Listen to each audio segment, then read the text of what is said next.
Hi viewers, எல்லோருக்கும் வணக்கம். இன்னைக்கு கண்மணி அன்புடன் நாடகத்தில் அன்பு வீட்டில் ஒரே நைட்டு ஃபுல்லாக காலிங் பெல் அடித்து அந்த அசோசியேஷன் லீடருங்களும் அவர் கூட ஹோட்டலில் வேலை செய்கிறவங்களும் சேர்ந்து ஒரே அலப்பறை பண்ணுறாங்கங்க. அவரை தூங்க விடாமல் அவருக்கா கோவம் வந்து 4வது முறை காலிங் பெல் அடிக்கும்போது ஒரு கட்டையை எடுத்துக்கிட்டு யாரா அவன் இந்நேரத்துக்கு இது மாதிரி காலிங் பெல் அடிக்கிறவன் அப்படின்னு சொல்லிட்டு துரத்திக்கிட்டே ஓடியாடுறாருங்க இருட்டில். அப்போ அங்கே இருக்கிற அக்கம் பக்கத்து வீட்டார் எல்லாம் திருடன் தான் நினச்சிக்கணும், திருடன் திருடன் திருடன்னு கத்துறாங்க. கத்துனதும் கண்மணியும் ஒரு கட்டையை எடுத்துக்கிட்டு பின்னாடியே ஓடியாடுறாங்கங்க அன்பு பின்னாடி. அன்பு தான் திருடன்னு சொல்லிட்டு அன்பு தலையில் கட்டையாலேயே ஓங்கி ஒரு அடி அடிச்சிடுறாங்க. அன்பு அப்படியே திரும்பி பார்த்தா கண்மணி அப்படியே மயக்கம் போட்டு விழுந்துடுறாரு. மயக்கம் போட்டு விழுந்ததும் உடனே அன்பு அன்புன்றாங்க. என்னம்மா ஒரு திருடனுக்கு போய் அன்பு அன்புன்னு சொல்லி விசிறிக்கின்னு இருக்கிறீங்கன்னு ஒருத்தர் கேட்குறாரு. அப்போது கண்மணியோட அம்மா சொல்கிறாங்க, ஏங்க அவர் திருடன் இல்லைங்க, எங்கள் வீட்டு எதிர் வீட்டில் குடியிருக்கிறவருங்க அப்படின்றாங்க. அங்கே உள்ளவங்க எல்லாருமே ஆமாம் இந்த தம்பி இங்கே தான் குடியிருக்குது அப்படின்னு சொல்கிறாங்க. அதுக்கப்புறம் தண்ணி தெளித்து எழுப்புறாங்க. அன்பு எழுந்ததுமே எனக்கு என்ன ஆச்சுன்னு கேட்குறாரு. ஆமாம் நீ தானே என்னை கட்டையால் அடித்த அப்படின்னு சொல்லி கண்மணியை கேட்குறாரு. கண்மணி சொல்கிறாங்க, நான் எங்கே அடித்தேன், நான் திருடன் நினச்சி நான் உங்களை அடித்தேன் அப்படின்றாங்க. ஏன் உனக்கு கண்ணு தெரியலையா, திருடன் போலவா தெரியுது, என்னை பார்த்தா நான் யாருன்னு உனக்கு தெரியாதான்றாரு அன்பு. ஆமாம் திருடனுங்க எல்லாம் பின்னாடியா முகத்தை வச்சுருக்காங்க, நான் பின்னாடியே ஓடியாந்தேன், நீங்கள் தான் திருடனாக இருப்பீங்கன்னு நினச்சி நான் அடித்தேன், கடைசியில் பார்த்தா நீங்கள் தானே யாருக்கு தெரியும் அப்படின்றாங்க. நீ என்னை வேணும்னு தானே அடித்தேன்றாரு அன்பு. நான் ஒன்றும் வேணும்லாம் அடிக்கலை அப்படின்னு சொல்கிறாங்க.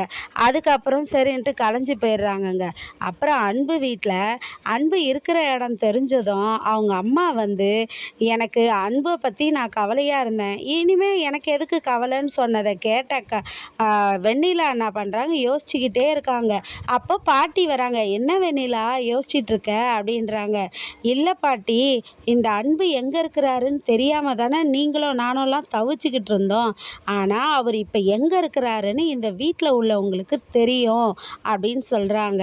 உடனே பாட்டி வந்து அப்படியா, யாருக்கு தெரியும், அவங்க இல்லைன்ற கவலை உன்னை விட எனக்கு தாம்மா அதிகம், யாருக்கெல்லாம் தெரியும்னா அந்த சிவகாமிக்கு தான், எல்லாருக்குமே தெரிஞ்சிருக்கு, தெரியும் ஆண்டி, நம்ம கிட்ட மறைக்கிறாங்க பாட்டி அப்படின்றாங்க வெண்ணிலா. அப்படியா, அவளுக்கு தெரியுமா, அவள் வந்து எப்படிப்பட்ட விஷயத்தையும் மறைச்சிருவா வெண்ணிலா, ஆனால் நம்ம இதை ஸ்லோவில் விடக்கூடாது, நம்ம இதை கண்டுபிடிக்கணும் அப்படின்னு சொல்கிறாங்க பாட்டி.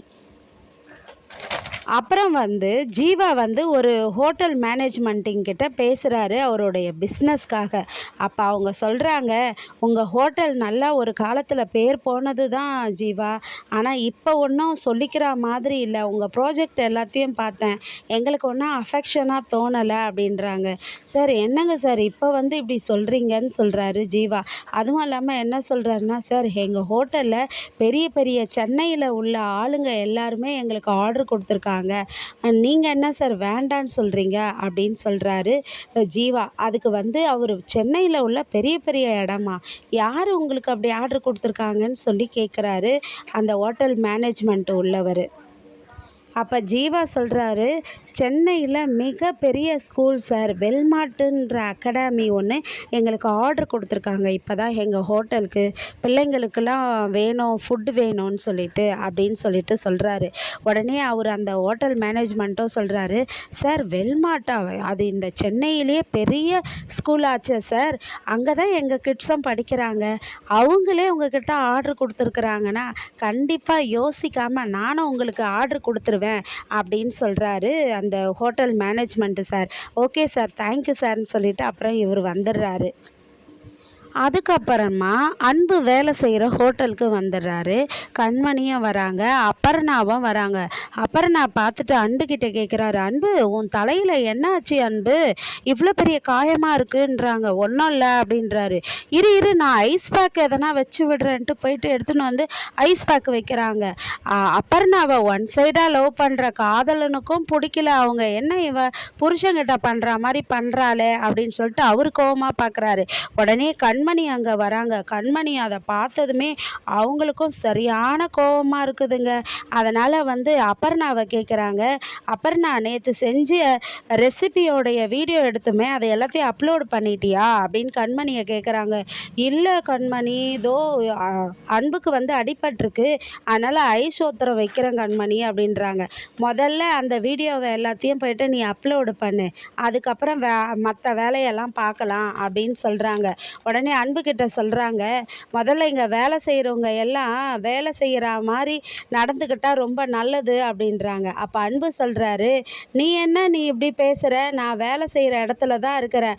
ஒரு வேலை செய்கிற இடத்துல ஒரு எம்ப்ளாய்க்கு எதனா ஒன்று ஆயிடுச்சுன்னா இன்னொரு எம்ப்ளாயி உதவி பண்ணுறது சகஜம்தான். முதல்ல உன் எண்ணத்தையும் உன் கண்ணையும் தப்பாக பார்க்குறத நிறுத்து அப்படின்னு சொல்கிறாரு. உன் மனசில் எதை பற்றியும் நீ தப்பாக ஒன்றா நினைக்க வேண்டாம் அப்படின்னு அன்பு கண்மணியை திட்டுறாருங்க. நாளைக்கு இதை தொடர்ந்து கண்மணி எப்படியெல்லாம் கடுப்பாகிறாங்கன்னு நாளைக்கு வரையும் வெயிட் பண்ணி பார்ப்போம். நன்றி, பாய்.